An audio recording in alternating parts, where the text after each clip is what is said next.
Hey everyone, Andy Rafael from eTeknix.com, and obviously Christmas is almost upon us, and we don't really do the whole decorating the office or anything like that. So instead, we're going to decorate this PC and go to town when it comes to RGB. Let's do this.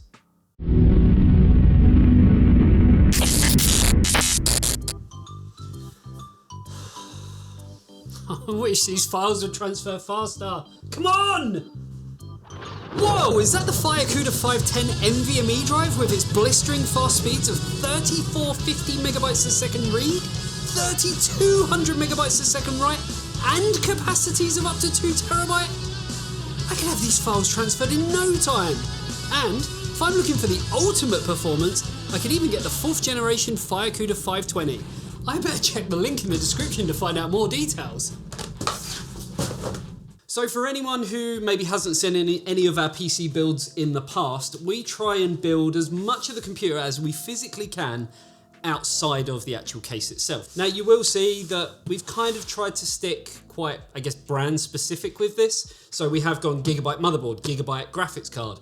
Pretty much the rest of the stuff is Antec. Let's talk about the main important thing for any build, which is going to be the motherboard. We've gone with the Z690 Aorus Master, and it is fully packed of features. You do get DDR5 support, which we will talk through what we're using there as well. You get PCI Express 5.0 support, but we are going to be using a PCI Express 4.0 drive. Processor wise, we are going to be pairing it with this, which is the latest and greatest Intel Core i9 12900K.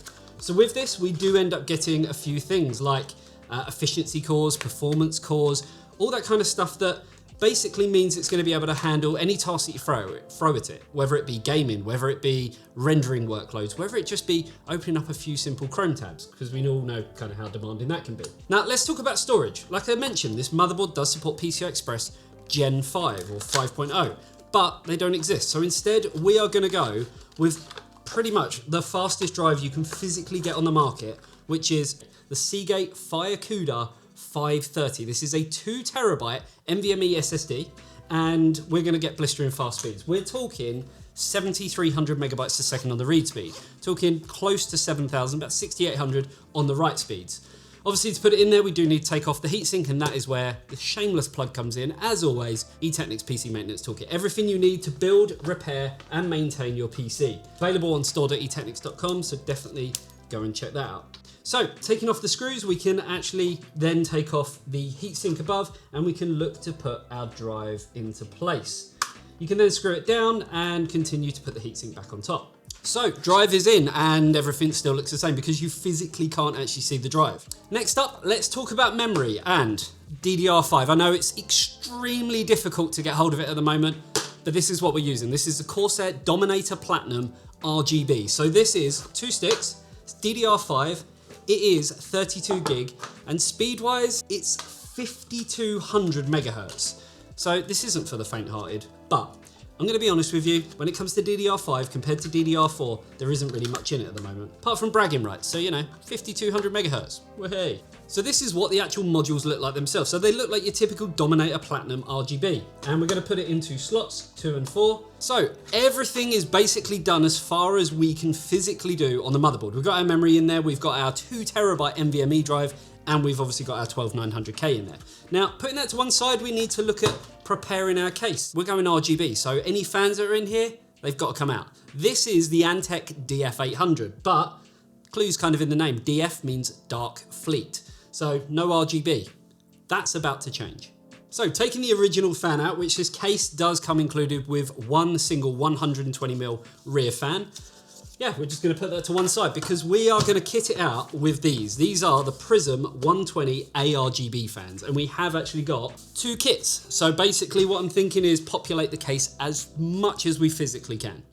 And just like movie magic, the fans are now in there. So we've got 3 of the Prism fans in the front and 1 in the rear. We have actually got another 2 just sitting here because I get a little bit picky, shall we say, when it comes to fans. And while this, Antec's latest AO, the Symphony 240 ARGB, looks absolutely amazing, to me, it looks a bit different when you actually look at the fans here and the fans there, and I just kind of OCD and everything, I kind of feel like it just wouldn't work. So I'm instead going to use some of the Prism fans and actually put it onto the Symphony, and we're going to put it into the top of here. But first, we need to get the motherboard inside the case. So in terms of getting your motherboard in the case, first things first, check that it's got all the standoffs. There should be 9 if you're using an ATX form factor motherboard. Now this motherboard, as most kind of new motherboards do have, comes with a built-in IO shield cover, so no worries of trying to get that into place before you actually put the motherboard in. And then as you lay the case down and you go to screw everything in, you realise that, well, there's only one thing that's screwed, and that's you. I've actually ended up using an eATX motherboard in a case that doesn't support it, which is a little bit frustrating because it is quite a big case inside. It's just the way that it's laid out, but we have got a solution. And that solution is that we're going to use a completely different motherboard. This is the Z690 Aorus Pro. So very similar to the Master in terms of the looks, the style and things like that. It's just maybe not got as many features, but let's get everything swapped over. Memory, SSD, and that all important 12900K, and get it into the Pro, which if I check, is ATX. And by the power of movie magic, everything looks good now. We have now got the Z690 Aorus Pro, not the Master, installed inside of our system. And I think things are looking pretty damn good. Obviously we have got a few cables to put in, front panel headers and things like that. One of the important cables, especially when you're looking at putting an AIO into the top of the case, is going to be anything that's up here, your EPS connectors. So we're talking 8-pin, twin 8 pins, 8+4, whatever it may be. Put these in first, because once you get that AIO in, trust me, you're going to regret it. So as I mentioned, these are the cables that we want. This motherboard itself has actually got an 8-pin and a 4-pin. So on the particular power supply we're using, they are just basically 4+4s. So we can use whichever one for whichever one we want to use. So let's put in the 8-pin. Now let's talk about the AIO. So again, from Antec, this is the Symphony 240. So it's a 240mm AIO. Normally, I'd see this as a real godsend. Antec are one of the only brands who actually do this. They pre-install the fans for you, which is like, oh, thank you very much. This is amazing. Look at this. I've got these fans. I don't have to screw them in there. I'm using different fans, so I'm now going to have to take them off. So the fans are on, and we've positioned them in such a way that the cables are actually going to come out the back of the case. AIO is going to sit on there, and the block is actually going to sit just like that. The problem is, and it's a big problem, we are using Z690. We are using an Intel 12th gen processor, which means that we are needing LGA socket 1700.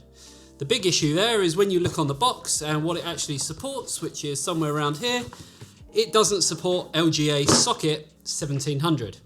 Now I've already changed the motherboard from the Master to the Pro. I don't really fancy changing it all over again. So we're going to reach out to Antec and see if we can get a bracket. 2 weeks later. And we are back, and oh yes, we got one. So this is what the bracket actually looks like. It's got these little sticky tabs on there, so we can pull these off. We can get it installed, and then we can actually get our AIO into the build, and there's not actually that much left to do. So the AIO is now in. We can just look at screwing down all of the screws that hold the radiator in place. Now, obviously there's different placements that you can use for AIOs. Some people like them at the top, some people like them at the front. I'm pretty happy with where it is now. I think it looks pretty decent overall, and I think we're going to get some really nice aesthetics, as well as obviously overall performance in terms of cooling as well as noise. So the AIO is in. I did actually do a lot of the cables off camera just because they're so boring. No one wants to see me for probably the millionth time put in a HD audio header, put in front panel headers. I mean, front panel headers are a nightmare in their own right, let alone trying to show it to you guys while kind of reaching around the case like, I don't even know what this is, like a weird Tyrannosaurus Rex looking thing. But thought I'd show you the power supply anyway and talk a little bit more about the power supply. The High Current Gamer 1000 watt is probably one of the best kind of value for money power supplies on the market, and Antec have been doing this for a very, very long time. So we're just plugging in all the connectors that we know we need. Obviously 24 pin, not going to power up without that. We have also got the 2 8-pins, or in the case of this one, the 8+4, but it still spans out into 2 8-pins. We've got some PCI Express cables as well for the graphics card we're going to put in, and we're also putting in a SATA power cable. Now, we're not actually using any SATA drives, but with the fans that we've included, there is like a controller box basically for all of the RGB and all the PWM. So if you actually look inside here, you will see there's not really much going on in terms of PWM connectors and things like that, because it all goes into a hub and then the hub comes out into one cable, but it is SATA powered. And I started losing my voice then. So with all of our cables actually now put into the power supply, we can look to, and obviously this is case dependent, but on this particular case, it is going to slide in from the side. And because of the window on the case, we do actually get a nice little view of exactly what's going on. So you can show off to all your friends and be like, yeah, I've got a 1000 watt power supply. What have you got? So with our power supply in, we can look to get our 24 pin into the system. Now we have got a few cables here, which are all our PCI Express ones for our graphics card, but right now we don't quite know which way we want to put the cables in. So this is the 3070 Ti Master. It's even got a little screen on it. It's got a little indent here as well for your PCI Express cables, just to make things look a little bit neater and a little bit tidier. Some people are always fooled and think it's going to be the first slot, isn't it? Not always the case. So what I always like to do is take your graphics card, line it up, and you'll be able to see exactly which slots it is. So in this case, it's actually slots 2 and 3.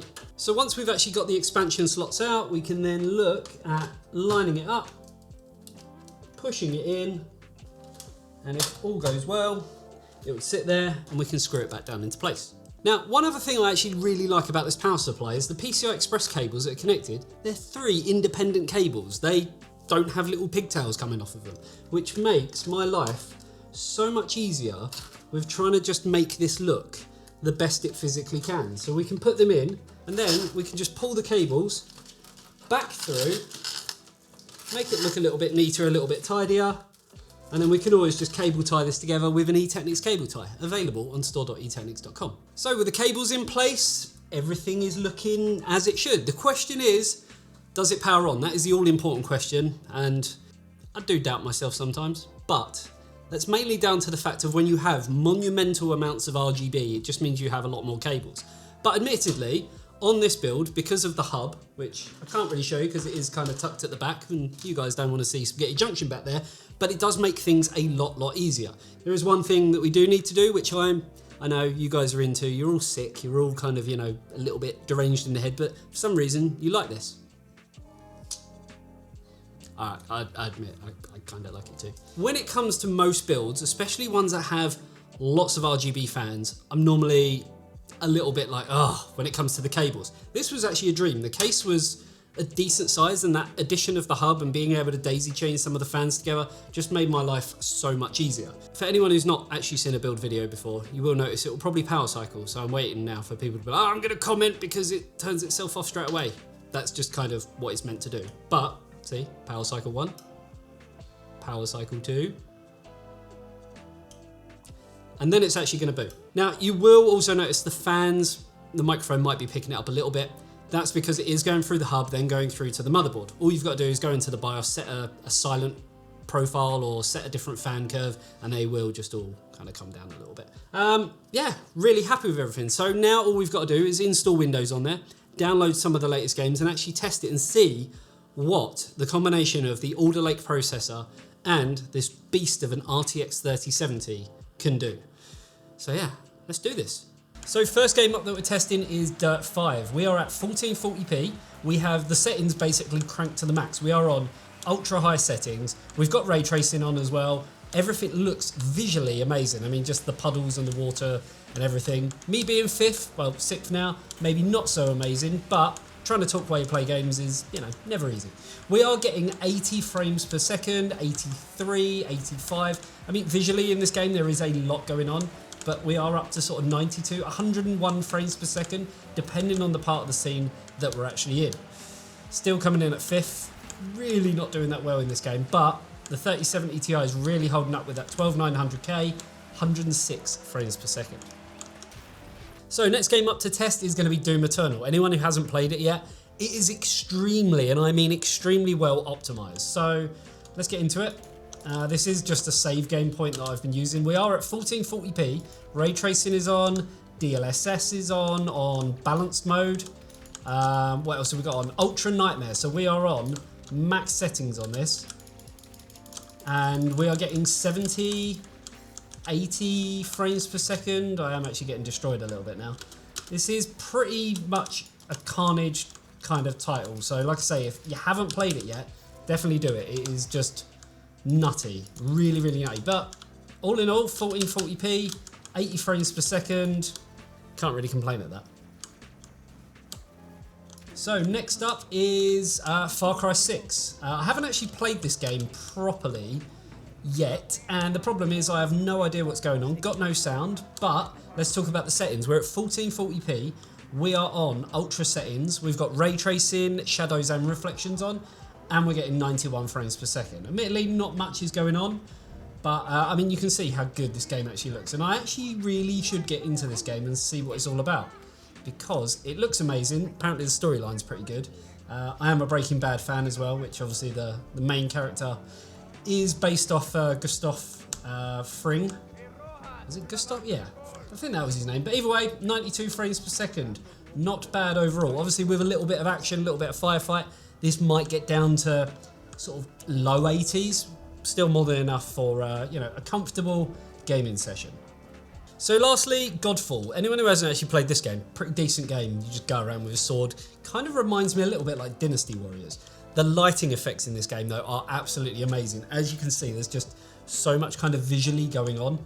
We are at 4K this time, and we are on epic settings, so everything is kind of cranked to the max. Just have a little look around, so you know, we have got ray tracing on as well, so that is worth noting. 75 frames per second, so pretty damn decent. 76, drops down to 60, 68, so we could maybe dial the settings down a little bit just to make it a bit more fluid. It did kind of jump about a little bit as I was going up and down the stairs, but I think that's just the game being the game at the end of the day. So yeah, overall, not bad. So there we have it. You've seen some games and kind of how things perform. We could tweak things a little bit in terms of the games, in terms of their in-game settings. You could also in games like Godfall lower that resolution down to 1440p from 4K just to get you a little bit more, but it kind of shows you what's available. Now it is worth noting that we didn't actually enable resizable bar in this. So that's something we could do within the BIOS, but we just kind of feel that them sort of settings are very user dependent. They are dependent on obviously the hardware that you're using.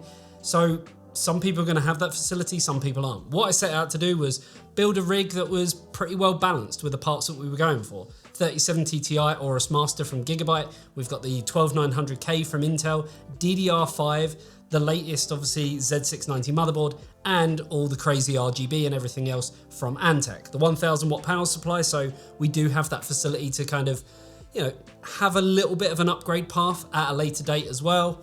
So yeah, overall, really happy with the way that the system turned out. Is there anything that you guys would actually change on this system, or do you think we've kind of, you know, hit that sweet spot for what we were trying to do? Let us know in the comment section below. Hopefully you enjoyed this video. If you did, you know exactly what to do, and I'll see you in the next one. See you later, guys. Bye bye.